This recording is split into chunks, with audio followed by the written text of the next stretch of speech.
Welcome to Plainsplaining Live. I'm here. It is something like Sunday morning, I think. It is 11 o'clock, about 70 degrees outside. Beautiful, beautiful day. It was actually really, really clear last night and this morning. It is starting to cloud up just a little bit, but it's still sunny outside. I hope this glare from here doesn't create a problem. But hey, if you're out there, let me know. Let me know how the video and the audio is. I never know when I start these things whether my internet is going to be fast enough today to take care of business. Hello, Scott. Hello, Sanrico. Let me know how the video and the audio is and if it's working. Welcome, everybody, to Plainsplaining Live. This can actually be anything you want it to be. I've got a couple of topics we could talk about, but I could also talk about anything you guys want to talk about. And as these things develop, I'm going to try to do this every Sunday, either at 11 o'clock or 1 p.m. We need to figure out what time's the best time to do this. So, but I decided to try it at 11 o'clock today to see if there was a whole bunch of people who maybe just got home from church or don't go till later or don't particularly go to one or don't care who are home on Sunday hanging out. I know it's kind of March Madness too, so I don't know how many people that follow me would care about that. But we'll see. I'm feeling around trying to find out the best way to do all this stuff. So say hi. Let me know if the audio and the video is okay. We've been talking a lot lately here. I don't know if you were here last night for yesterday's Bunker Live. I think I'm going to call the Sunday episode Plainsplaining. And then everything else, if I do a live, it'll be Bunker Live. And I haven't figured out exactly what format I'm going to permanently do this on. 10 cup of whiskey. I know, Forbes, if you're out there, you're drinking whiskey. You start at 9 a.m. and I think it might be 9 a.m. over in California. So we've been talking a lot about mental fragmentation, the degradation of the Western mind, and end of Western civilization. Anyways, on yesterday's show, I talked about the three ways that people see or examine or understand data, and in doing that, I was basically repeating what Scott Adams had talked about on his podcast that day because it was really good, and he had put it in an interesting way. But the understanding of that, if it's kind of just on its surface, it doesn't, but it seems to conflict with the idea of mental fragmentation. So I wanted to kind of address that at the beginning.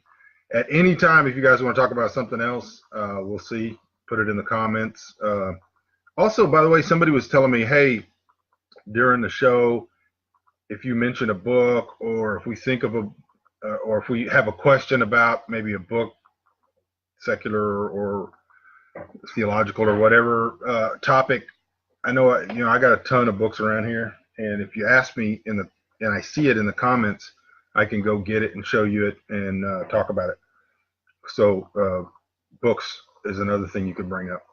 So anyways, so the quick review, and I would go to Scott Adams, his podcast from yesterday morning, 9 o'clock one, and in it, in about the middle of it, he starts talking about the three ways that people see and comprehend data. And so the first one, I'll go back over it real quickly, was conflation, or they conflate. And this is generally artists, musicians, people who are creatives, because they exist in a world, or they produce a world that is it kind of unifies things that don't naturally go together. In other words, in the real world, those things don't actually go together. So creative, like writing a novel, you have all these bits and pieces and you put foreshadowing and all these things. And so you have a tendency to conflate all of the information so that it fits your narrative. And that's called conflation. And it's found almost always in artistic types. And then the second category was isolation, which is people like mathematicians, engineers, etc., who are capable of looking at a broad amount of data and then saying, okay, can't solve all this at once, so they drill down on one thing. So they can look at one issue and say, okay, is this true? Or is there a way I can test this that doesn't rely on all the untested data? And so they're able to isolate information and look at it. And then the third category was people that have an agenda or advocates. So people that are just advocating for a position, they then make the data that they're presenting fit whatever the position that they already have. And so most people today fit into this conflation idea. So facts really don't matter. So if they look at 10 different things or 10 different things are spewed at them from the media or whatever, all of them without any evidence, they will say, okay, there's enough smoke here, there's fire, this happened, or this is what I think about this. And if somebody who's into isolation looks at that particular one particular piece of data and says, okay, this right here, this did not happen. We can prove it. This didn't happen.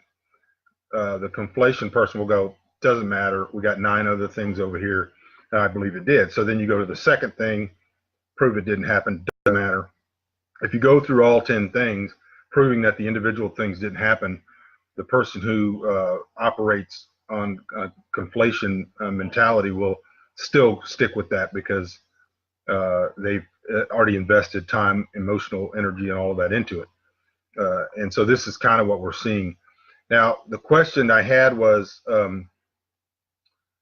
if I'm saying, well, most people are conflators, most people are howdy, Mary Ellen, hello, Chris, Dean, Richard, Gerald. So if most people are conflators, how does that blend with the idea that I'm also saying that people are fragmented, that they're not capable of seeing things in wholes? It actually is exactly, it's looking at the exact same scenario from just a different point of view. And so, and that is that fundamentally conflators don't have rock solid evidence of anything. And so they choose to believe what they believe based on emotions or based on, you know, their own natural tendencies. And they could be right or they could be wrong. That's not the point. The point is it's not fact and logic based.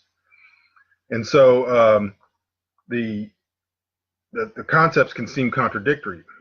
Mental fragmentation, in case you haven't followed the last 4, 5, 6 live videos, is a historical reality where people started off because they were working in the soil. They were able to see nature, civilization, society as a whole. So they understood where food comes from, what it takes to maintain the land so that it will continue to produce, or hunting or gathering, all of these things.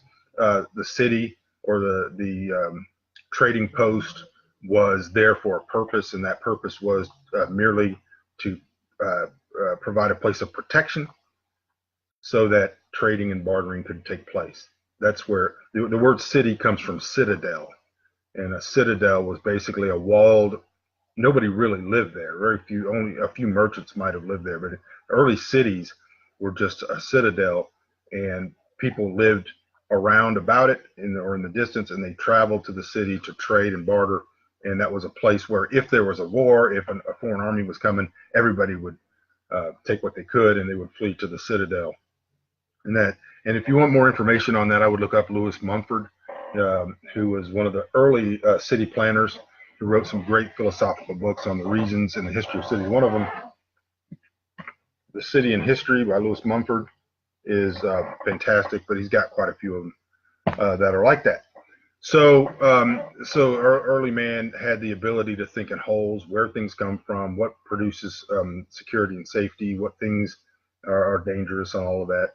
And then as technicism or technology advanced, it could be applied in a good way, which was to benefit that whole thinking and that way of producing, or it could be applied in a negative way, which is to remove people from the land into the cities to live permanently, to become kind of cogs in a machine that just consumed and didn't produce.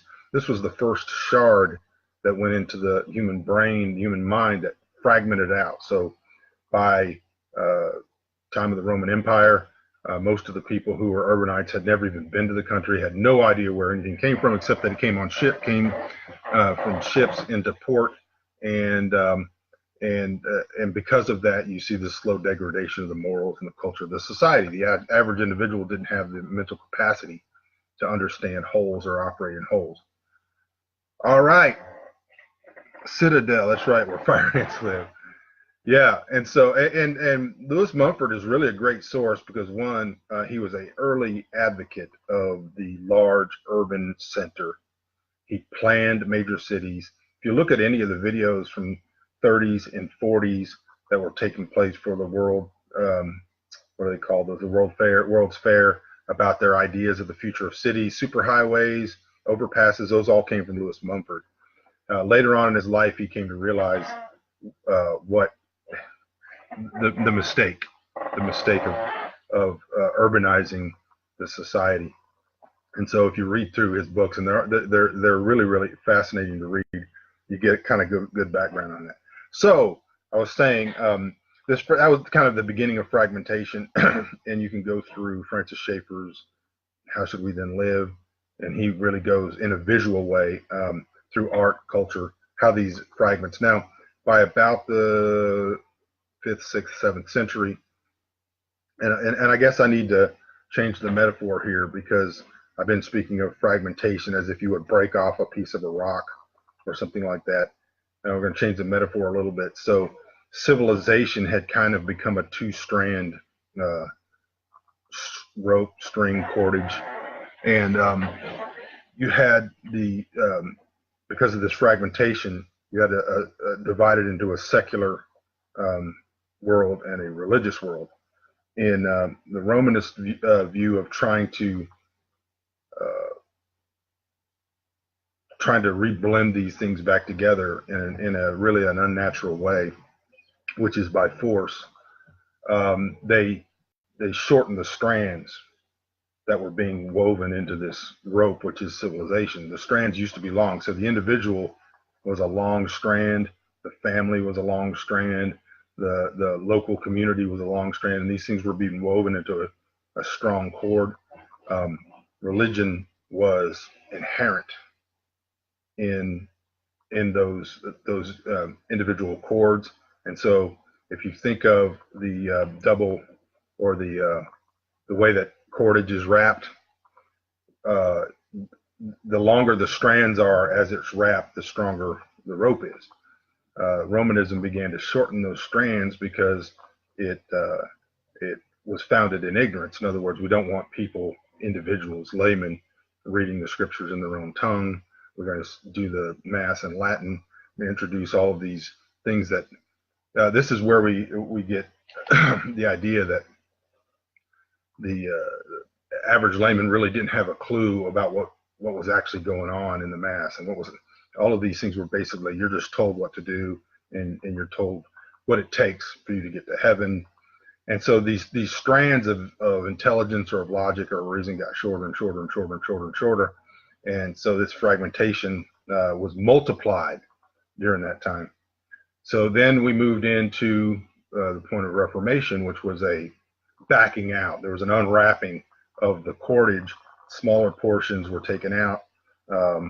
The early translators of the Bible into the vulgar tongues of the people said that, if they will provide the scriptures to the plowman in their own tongue, and they will make it so that the plowman knows more about the scriptures than the priest. And this is actually what happened. So the plowman actually had this access to not just to the scriptures, but science, which was primarily founded by Christian thinkers. And so civilization was strengthened again from this fragmentation.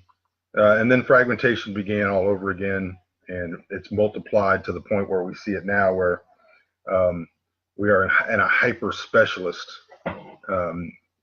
situation. Now, when you have a hyper-specialist situation where everybody really only knows the dot, they're a chicken pecking a dot, and on occasion food comes out if they push things in the right way.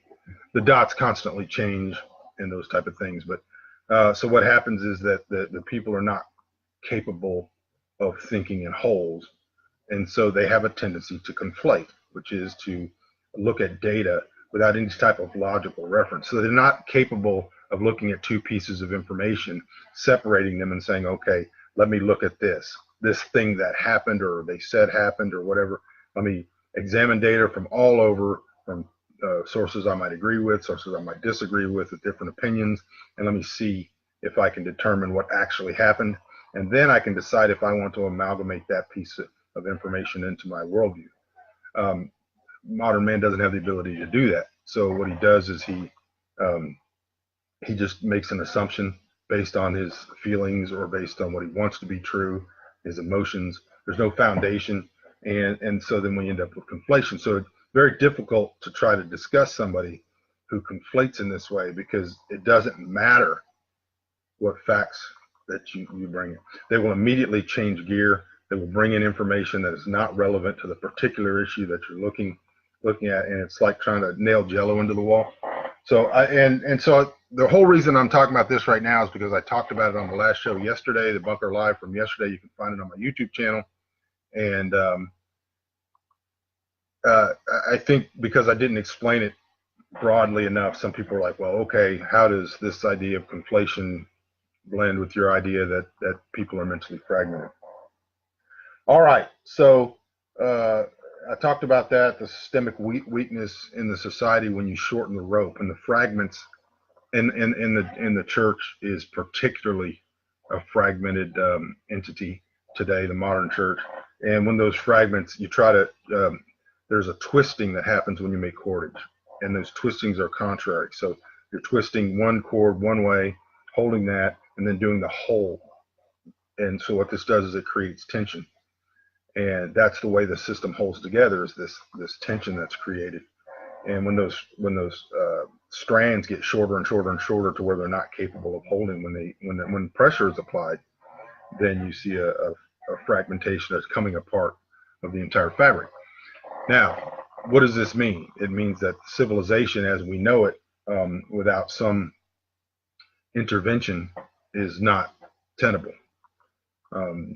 The individuals that make up the civilization do not have the breadth and the width of knowledge and understanding of how things are made, where they come from, what it would be like to do without them, how they could produce those things themselves, how those things are positive or negative for their environment or for their society or for their culture. They don't have all these basics of knowledge that were part of an earlier agrarian society. And because they've been urbanized, even those that live maybe in the suburbs of the country, they've been urbanized. They are so specialized that they don't have the ability to conceive of the whole. And there's nobody that does, as far as that's in control. Our politics, by nature, chooses very hyper specialized, ignorant,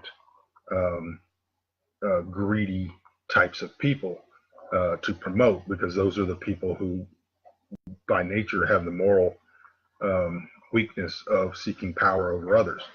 And so so you throw them in the mix, and our civilization does not have the interior strength or cohesion to survive it without some unknown. So there are unknowns that could come into play, that something that maybe that we haven't even considered, but on its trajectory based on the material. So as a survival expert, or as a preparedness expert, or as a bushcrafting expert, whoever you are, you can watch a student or somebody assembling something with the materials that are at hand, and you can see whether or not the materials have the ability to withstand the pressures that are going to be applied to them in their usage.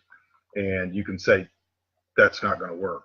And so I think we have enough information now to look at the civilization as the way it stands and say, well, I don't know what's going to be a trigger. I don't know what's going to cause it, but a pressure is going to be applied, and the society and the civilization does not have the knowledge, the understanding, the breadth of understanding that it needs to survive it. Fragmentation then, which was mental and individual, becomes corporate and universal. We call it balkanization or whatever, but there's going to be a separation. the pieces don't fit together and don't have the ability to fit together because there's no common bond or base foundation of understanding truth that they can agree on. And so when that happens, it's inevitable that you're going to have balkanization and separation. It's just whether or not it's bloody and whether or not it's I don't mean to laugh flippantly. I actually was coughing a little bit, but whether that happens, we don't know. There's a lot of unknowns. Okay, everybody, I hate to be you think I'm talking negatively. I'm just explaining some things that I've said. All right, so if you have anything you want to talk about, any questions, books you want to ask me about, you could say, what is a good book on this topic or some topic, and then I'll get up and I will leave the camera and go find a book and show you. It could be theological, it could be historical, it could be philosophical, or whatever. Until then, I was going to talk about the age of unreason. And so sometime around the middle of the 16th century, historians have kind of demarcated as the age of reason. And it wasn't so much that it was a divorcing of reason from faith, although that was taking place at the time. But there was a vested attempt to apply reason to the situations of life and living. And so, and when that happens, there can be far-ranging positives and negatives. From a spiritual standpoint, there was therein entered a bit of degradation, just because there was a wrong assumption, and the teachers really didn't have the ability to combat it, that reason and faith are contradictory or in combat. And there were groups and fellowships that were able to avoid that expansion and separation, which happened at that time in the religious realms, helped to mitigate some of that damage. But at the same time, there was a lot of advancements in the ability of average people to be able to apply reason to things like art and culture and society and law and all of those things. The main issue, though, was that we saw a kind of an advancement of something called university, which is the application of the mind towards universal truths. The beginning of university, which is what we call college today, was the idea that there were central truths, both secular and holy, intermixed, that the mind could be applied to, that would help bring reason to the things that seemed to be unreasonable that were happening around about man. And so that was a formation of universities. People would leave the farm and they would go, and the university, the word uni means one. So there was a idea that there was a central basis or factual truth that could be understood that would help us understand things. And so long as that was the idea, and that there wasn't a sharp segmentation between the secular and the holy, so that when people went, they learned Greek and they learned Hebrew, they learned the scriptures, they learned sciences, they learned, this has produced people like Isaac Newton and some of our great thinkers, Jonathan Edwards. So people like Thomas Jefferson and others, although they were perhaps not Orthodox Christians, were able to go and study all of these different things at the university to try to come to kind of a universal understanding of the facts as they're seen. When we went away from that as the concept of university to diversity, and I'm not talking about race here, I'm talking about the idea that people should go to a place to segment, to fracture, so that everyone has their own truth, and that certain truths are protected at the expense of other truths. So diversity replaced university, then that multiplied by many times the fragmentation that was going on in the culture.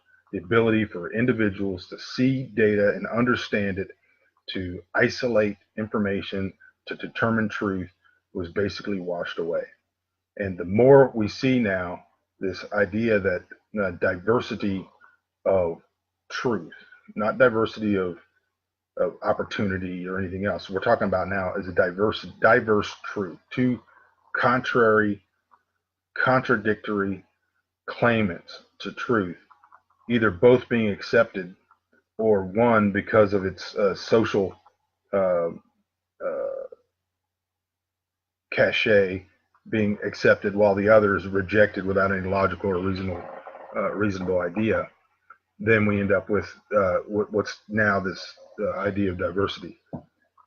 Chris says, in the back of my mind, I keep hearing the word fascia and its modern demonization. Yeah, and so Chris and I have talked about this is, and I hate the colors here because this is faded because it was on my desk for a while and it kind of faded in the sun. Will and Ariel Durant. I think this is book 7 of the History of Civilization, and I've read through books through 7 and book 12 or book 11. And so Chris and I have talked about the idea that we're going to write a book called The Age of Unreason, because we live now in the age of unreason. He's exactly right. The idea of a fascia or a fasci, not as a political statement as far as fascism goes, but the idea of the whole being unified by knowledge or understanding or a universal truth. And so what we're seeing now is the massive force, both of government, of corporations, and the society, social justice, pounding away at the idea that all individual thought has to be regulated, and we need an absolute shattering of any previous understanding of what truth is, to the point where absolutist ideas are accepted wholesale. Things that absolutely biologically or geologically or scientifically are not true are being forced, and you are forced to accept those things without any evidence that it's actually true, but because it's socially true. It's accepted as a social truth. This is the result of this type of forced diversity in thinking. Now, the end goal of that is not balkanization, which is what's going to happen. That's not their end goal. Their end goal is to actually to force a new university of truth that is counter reason, that is unreason. That's the end goal. That's not going to happen. And let me tell you the main reason that's not going to happen. Societies, civilizations, and I highly recommend Jose Ortega Gasset's book, which I've talked about quite a bit on here, Revolt of the Masses. Civilization has the possibility of continuing in some form whole, so long as even the downtrodden, even the oppressed, have the hope that there is an eventual justice, an eventual system of justice that's not 2-tier or 3-tier. So even in the worst representations of civilization, things like race-based slavery, which was unbiblical but was being enforced, so long as either the minority that's being oppressed is so small in number that they can be oppressed unbiblically and wrongly by force, you can have some type of system of stability. But anytime the size of the minority, whether it's racial or whether it's intellectual or it's political, social, cultural, when the size of the minority grows to the point where there is a palpable understanding of the injustice, then a change is going to be forced in one way or another. And that change can come through political and through the courts and those type of things, if there's a hope that justice is going to be arrived at, then nonviolence can work. Those type of things can work. When the minority group grows to the point where they see and recognize not just the injustice in the justice system, but they also see that there's no hope of it being reconciled. There's no hope of it.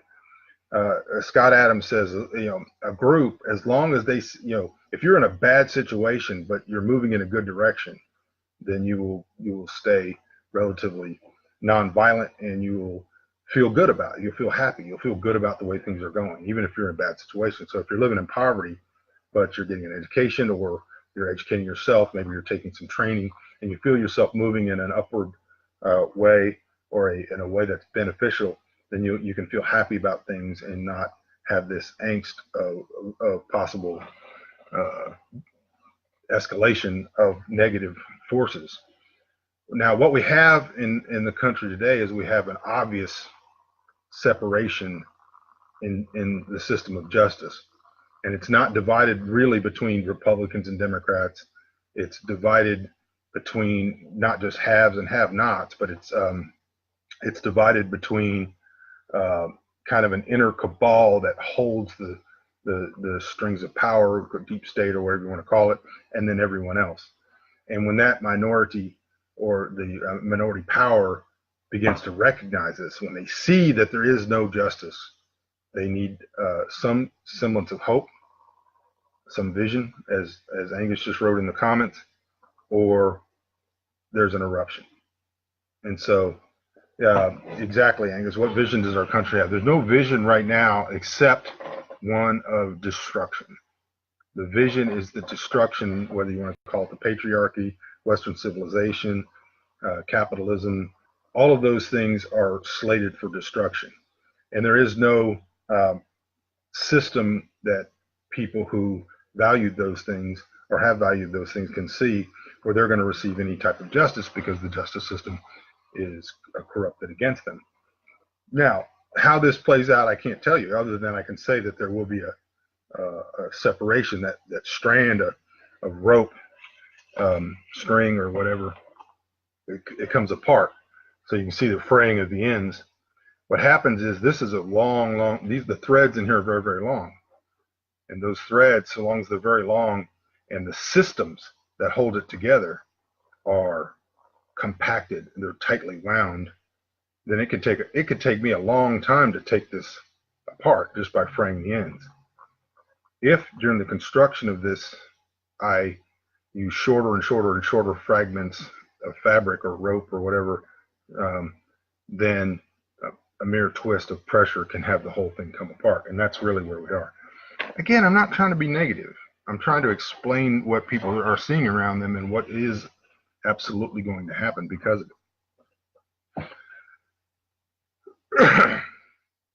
Okay, Angus says, vision can clearly be distinguished by the birth rate. Where there is no vision, people live for themselves and quit having babies. They have their span of vision contracts. So direction of happiness is Friday night or Saturday night, or it's vacation, or it's going to the club, or it's going to the golf course, and it stops being propagation and intelligent propagation of the species, and kind of a hope for future generations, generational view, and all those type of things. And so where that vision is not there, then of course the people perish. And that's exactly where we are now. If you study through the Old Testament and you see the rise and fall of Israel, which was given as a type, and you see the cause of this, it absolutely is this fragmentation. Even you go back farther than that, go back to Noah, the three sons of Noah, as they began to move and operate, both according to the prophecies and according to their own, what they considered to be, hey, Larry, good to see you, their own motivations. You see, for example, Nimrod going into Shinar, building a city, and urbanization, a abruptly violent monarchy, not a biblical monarchy, and not one that was chartered by God, but a tyrannical monarchy. This is in my latest Genesis study, by the way, if you want to, on chapter 10 of Genesis. You have this kind of Nimrodian idea that people can be forced into community, they can be forced into civilization by the application of brute force, tyranny, false religion, and all of those things. And this is what in Babylon wasn't really one city; it was 3 or 4 cities. Babel was one of them, and and then the further creation of the cities in Ashur and Assyria, which Nineveh and all of those. Okay, so what happened is these people were urbanized. They were forced into labor. They were forced into high levels of taxation. Their individual families were divided, so you no longer had the. This was kind of the beginning of the fragmentation of the family. Tyrannical government, and then Nimrod actually brought in.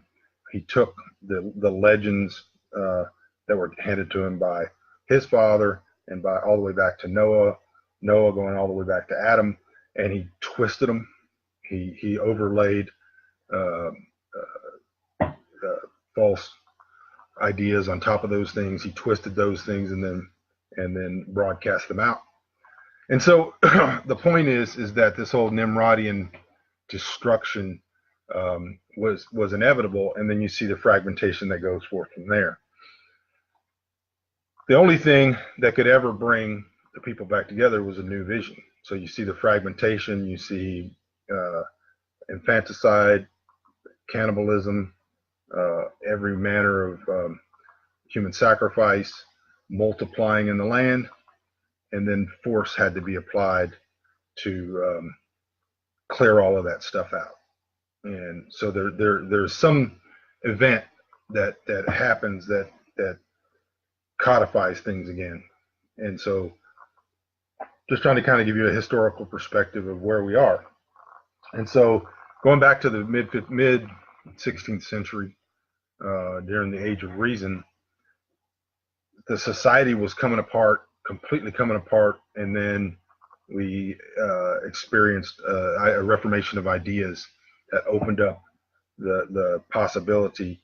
And there was a return to the land at the time. There was a return of the scriptures to the plowman, who was able then to think again in wholes. And we see an extension. We saw an extension of the ability for civilization to expand and to grow and to expand that those benefits to a larger and larger and larger, increasingly larger group of people. All right, I've talked a lot about that, and you can, at this point, ask me questions, talk about whatever you want to talk about. We don't have to talk about politics. We don't have to talk about anything. We can talk about whatever you want to talk about. You want to talk about books, coffee. I'll sit here for a little while if you have any questions. I'm going to try to do Plainsplaining every Sunday. I don't know exactly what the dates are. I mean, what the times will be. I tried it, I think, at 1 or 1:30 last time, which worked okay. This has been all right. You guys let me know what's the best time for you, and then we'll try to. So I may do live videos throughout the week, but I'm going to do Plainsplaining every Sunday as much as I can. You can always send me topics. Hey, if you're out there, write into the comment section. If you have any questions, comments, topics, things you want to talk about, books, ask me about books.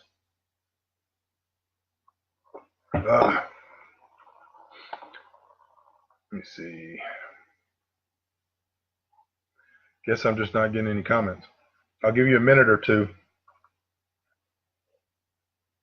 Chris, if you're still out there, we need to write the Age of Unreason. We need to write that book. Hello, Molly. Just sitting around. We're about to end it. If people don't ask questions, we're going to run out of time.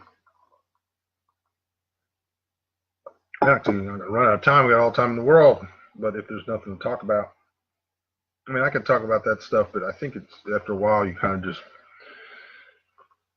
beating it into the ground if people aren't listening. And they're not listening. Culturally, they're not listening. The Age of Unreason would be a huge seller, Chris. I'm telling you. I really, really, really think it would. we need to get some notes and formulate a pattern. I think we could actually formulate it on this. There's some great stuff in this book. But I think it'd be, and it's true. We're in the age of unreason. And Will and Ariel Durant aren't here to write the book.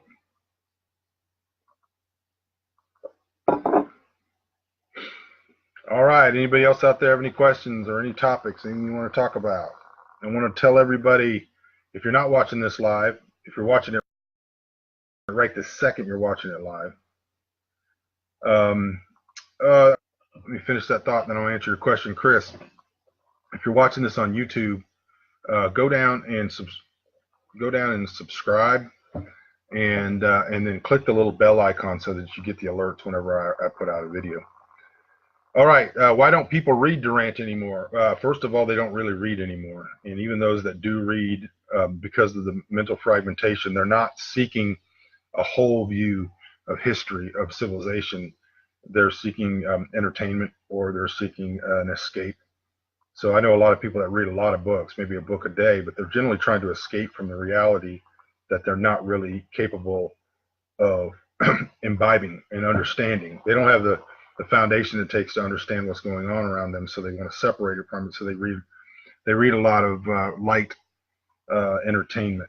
And so the other thing is that this is not even one of the thickest of the Durant volumes. It's fascinating. It's absolutely fascinating. And I sat down every December and read one of these, starting with the very first one, Our Oriental Heritage. And I'm not saying everything in these books is true. Quite a lot of it, especially the first book, is completely false, and it's Nimrod's view of history. But it's information that you can go check, you can read in other books, and you can kind of get a view of at least of what some people think about the history of the world and all those things. But the mental attention span is so short. Those fragments of the rope are so short now, people don't have the ability to try to read something that would make whole sense of what they see around them. Living in a dying society, our duty to educate the next generation remains. That's absolutely true. Unhappily, that idea of education has been co-opted. It's been snagged by the state, and most people believe that is their obligation, is to allow the state to educate their children rather than themselves. Hello, Heidi. Hello, Pat. Cell phones, Facebook, and other social media, that they can be used for good in some small cases, but yeah, the constant application of attention shortening social media is certainly part. But I think it's much deeper than that. And the deeper thing of that is that we have no willful control over our proclivities. Let me say that again.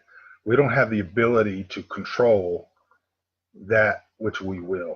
We can't choose to like something we don't like. We can't choose to desire something we don't desire. Those things are quite literally enforced upon us from outside or from our own nature, the nature of our nature.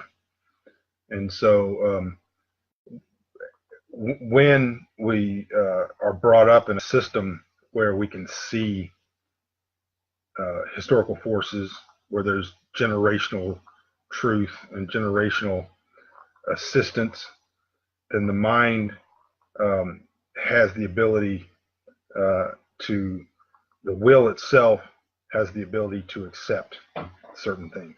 We're capable of willing some things.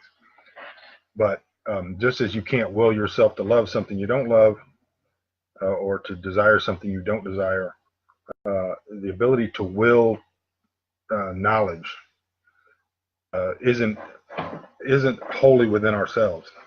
It's a slave to our nature, and it's a slave to all the conditions that bring us to that place. So if I look at a 15 or 16-year-old today, by the way, that one of the parties in America wants to vote, you almost certainly, almost 100% of the time, not 100%, there are some out there, are not going. You can find people that want to be educated. You can find people that want to be specialists. They want to be doctors. They want to be engineers. They want to build roads. They want to be violinists and all that. But to find someone whose desire is the broad universe of understanding, university, so that reality and facts and data can be comprehended, so that there's peace in our understanding. Not only does it not exist, it can't be willed. You can't force them to will it. It doesn't have to be a choice. That's what I'm saying. You only are capable of choosing that which your nature perceives and prefers. If your nature does not prefer it, you cannot choose it. And if you do so, you do in contradiction to your own nature, and the information will not be properly comprehended. What has to happen is there has to be a structural change in the culture. And that could start with one family, it could start with one small society, or it could violently, the removal of the superstructure that holds up the whole society could collapse, and that could bring about a change. God himself decreeing that type of change in the individual, which is what's required, or the society can implement that change. Chris said, I was telling Ann the other day that Emerson both rejected modern European thought, insisting that America develop its own thought, and also that we should read the old books because human nature doesn't change. Absolutely. Absolutely. And human nature is a part of the thing that has to be understood, and that's another thing that's been taken from our understanding of understanding what human nature is. The church has been the biggest guilty party in perpetuating the lie that our human nature is in its natural state good and capable of that which it obviously naturally is not. I saw a post the other day, and it was a woman who had posted that children have to be taught to hate, or they have to be taught to divide, or they have to be taught. No, they don't. That woman has obviously never had children. Children, by their own nature, are sinful, and they divide, and they steal, and they are unfair. They have to be taught the opposite. And for it to be actually a real spiritual change, it cannot come from either the parents or the will. For it to be true goodness, it must come from force applied from outside of them. All right, so if anybody else has any questions, I mean, I could go. Maybe we can talk about that, human nature. But even I sounded like Bill Cosby there. Even the Jello pudding. No, even the idea of what is the nature of human nature, what is the condition of human nature, which was a topic, as you said, Chris, that Emerson pointed out, that's not even discussed today. It's just an absolute acceptance that humans are good. Absolute, without any question, and no qualification, and no view of of any of that. There's no question. All right, and by the way, one of the geniuses of the American experiment, Chris, was the founders, especially James Madison in the writing of the Bill of Rights, was the built-in assumption that humans are not good. Even the people writing the documents, that government was the distillation of the sinful nature of man, and that for that reason government must be handcuffed for the abuses and sins it would perpetrate against man, and they had to be handcuffed by the law. That was a recognition of the universal understanding of human nature. All right, y'all, it's been great.